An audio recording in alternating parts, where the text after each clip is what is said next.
Following Super Bowl XLVIII, sport commentators have been pretty quick to dismiss the Denver Broncos, with their most prolific offense in NFL history, as something of a fluke, basically suggesting that sport fans were somehow duped into thinking that the Denver Broncos were a great team.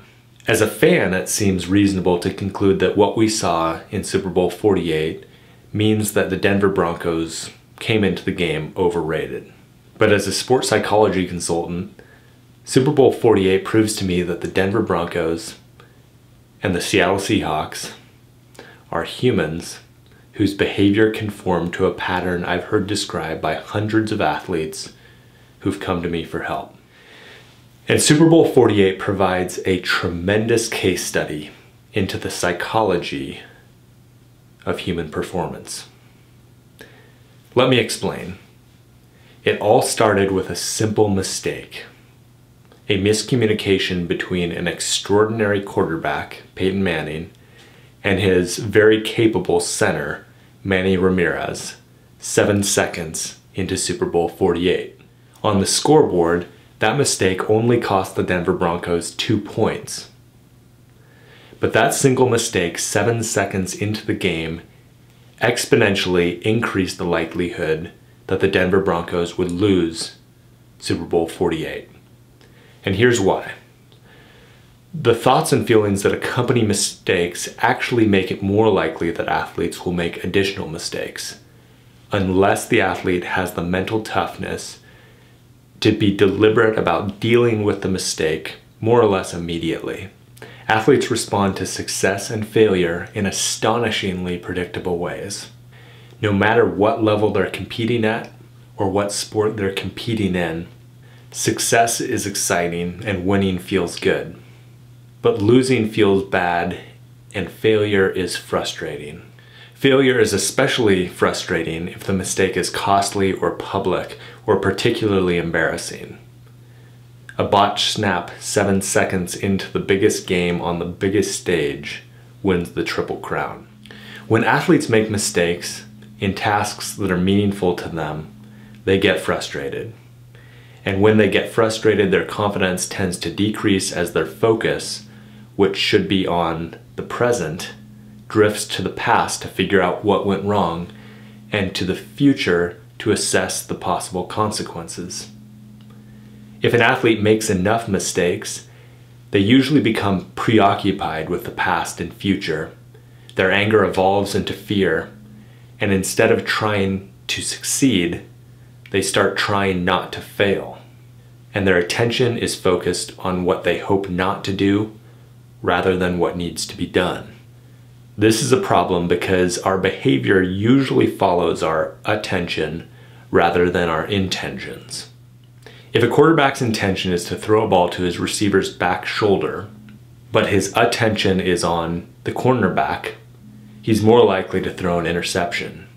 And this is why interceptions sometimes come in bunches, and why water hazards are so hazardous to golfers. Sports psychologists call this phenomenon ironic processing. The facial expressions of Peyton Manning and many of his Denver Bronco teammates really told the story of Super Bowl XLVIII. That botched snap was incredibly frustrating, if not humiliating.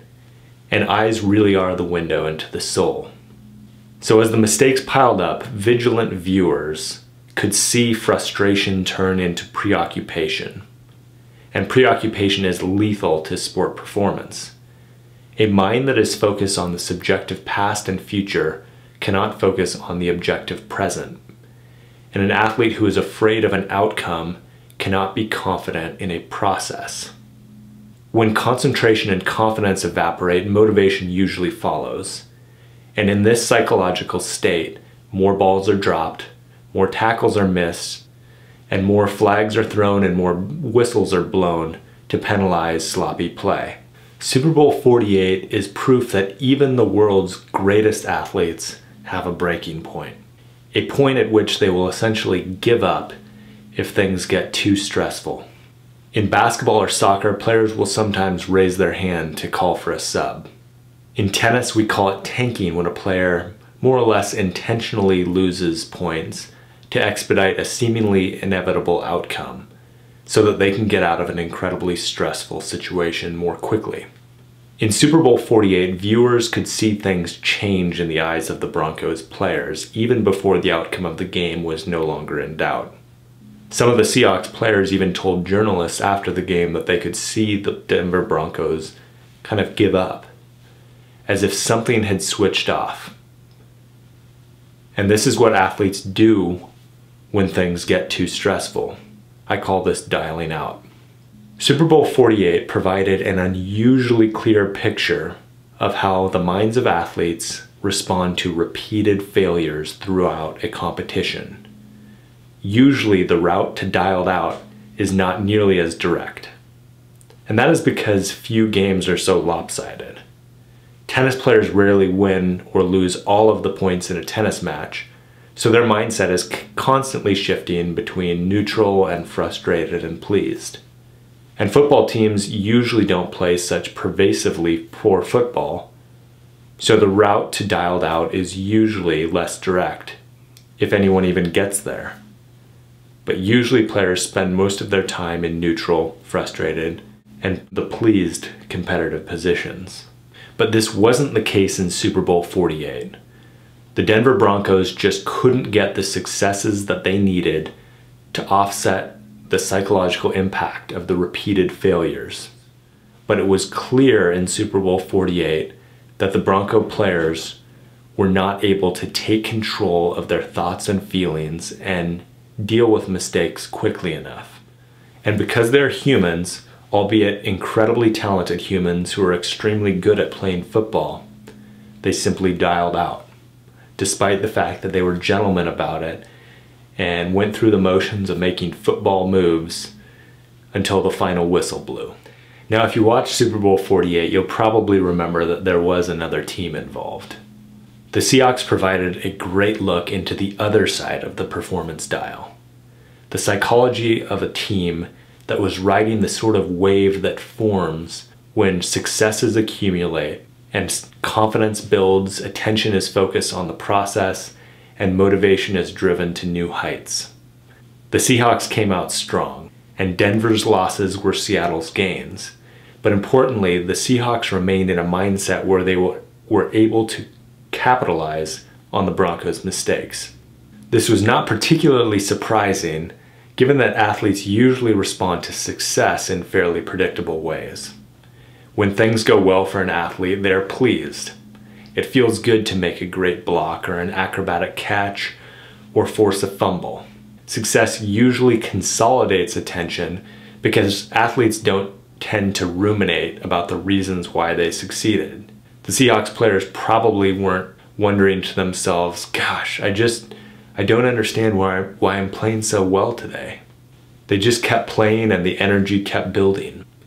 Nothing builds confidence more reliably than success.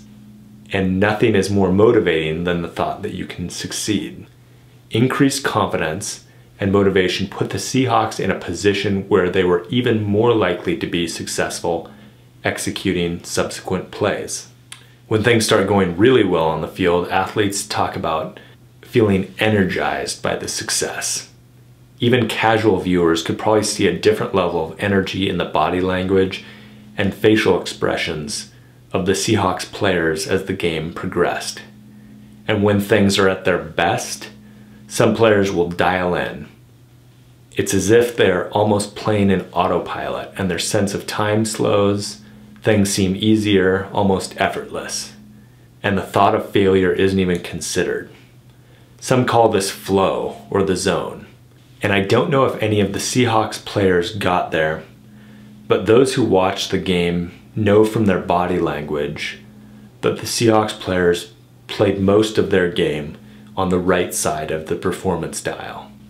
The performance dial tells us where an athlete is at psychologically, based on levels of confidence, concentration, and motivation associated with each competitive position. And the performance dial predicts the athlete's performance in the immediate future. So the performance dial helps solve a mystery that fans and commentators have pondered. How could the most productive offense in NFL history crumble so suddenly and so thoroughly and bring the defense and special teams down with them. The performance style helps us understand that it wasn't just a matter of the Seahawks' Legion of Boom playing particularly well.